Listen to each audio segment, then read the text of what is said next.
गुहागर तालुक्यातील शिर महालक्ष्मी येथे डोंगर खचल्याने 8 ते 10 फूट जमिनीचा भाग खचलाय।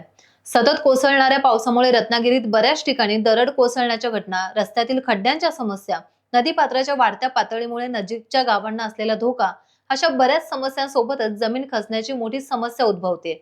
शिर महालक्ष्मी येथे देखील डोंगर खचल्याने रस्त्यालगतचा जमिनीचा भाग नदीत कोसळलाय। त्यामुळे वाहतूक बंद होण्याची शक्यता असून याकडे शासनाने लक्ष देत पर्यायी मार्गाची मागणी ग्रामस्थ करतायत। घटनास्थळी जात तेथील तपशील जाणून घेऊयात आमचे प्रतिनिधी उमेश शिंदे यांकडून। आता आपण गुहागर तालुक्यातील शिर महालक्ष्मी येथे आहोत। काल अति पावसामुळे इथल्या रस्त्याच्या लगत असणारी दरड ही नदीमध्ये कोसळली आहे। जमिनीचा काही भाग हा खाली आरला गेल्यामुळे इथला जो रोड आहे त्या रोडला धोका निर्माण होऊ शकतो। ही जमीन पूर्ण खाली गेल्यामुळे नदी पात्रात ही जमीन खाली खचल्यामुळे इथला जो रोड आहे त्या रोडवरून जी वाहतूक असते ते काही कालानंतर ही वाहतूक बंद होण्याची शक्यता आहे। कारण जर पाऊस असाच सुरू राहिला तर मात्र इथल्या वाहतुकीला मोठा परिणाम होऊ शकतो।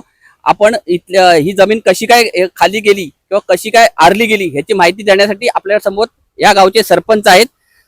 सरपंच साहेब, कधीचा प्रकार आहे? नमस्कार। एक काल संध्याकाळी 7:30ची ही घटना घडलेली आहे आणि 7:30 घटना झाल्यानंतर आम्ही ते येऊन प्रतिसाद आम्ही आलो होतो इथं बघायला।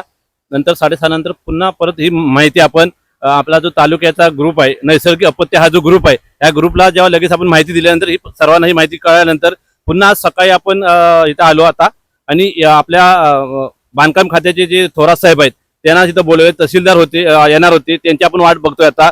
आपल्या इथल्या महसूल खात्याचे जे अधिकारी आहेत जे तलाठी त्या मॅडम इथे यांनी सर्व सकाळी पंचनामा घेतलेला आहे।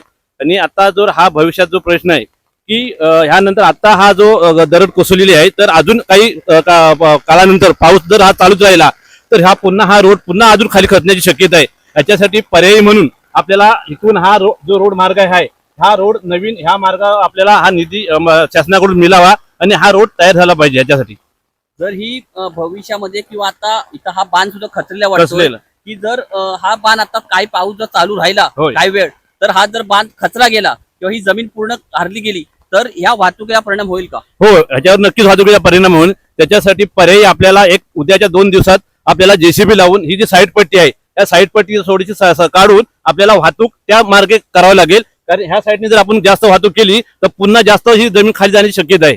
आता आपण पाहिलं की इथल्या सरपंचांनी जी माहिती दिली, ग्रामस्थ इथे उपस्थित होते, त्यांनी सांगितलंय की जर ही वाहतूक बंद व्हायच्या आधी 1 ते 2 ते 3 दिवसांनी शासनाने रस्त्याच्या पलीकडची बाजू जी आहे तो डोंगर मारला तर ती वाहतूक एक मार्गे चालू होऊ शकते। मात्र भविष्यात जर विचार केला की ह्या रोडवरून अधिकाधिक वाहतुकी सुरू असते, सार्वजनिक बांधकाम विभागाकडे हा रोड आहे, इथं आता तहसीलदार सुद्धा येऊन जाणार आहेत, बांधकाम विभागाचे अधिकारी येऊन गेले। टाइम्स डिजिटल साठी उमेश शिंदे, वेळणेश्वर, गुहागर। टाइम्स डिजिटलला लाईक करा, सबस्क्राईब करा, शेअर करा आणि बेल आयकॉन दाबायला विसरू नका। पाहत रहा टाइम्स डिजिटल।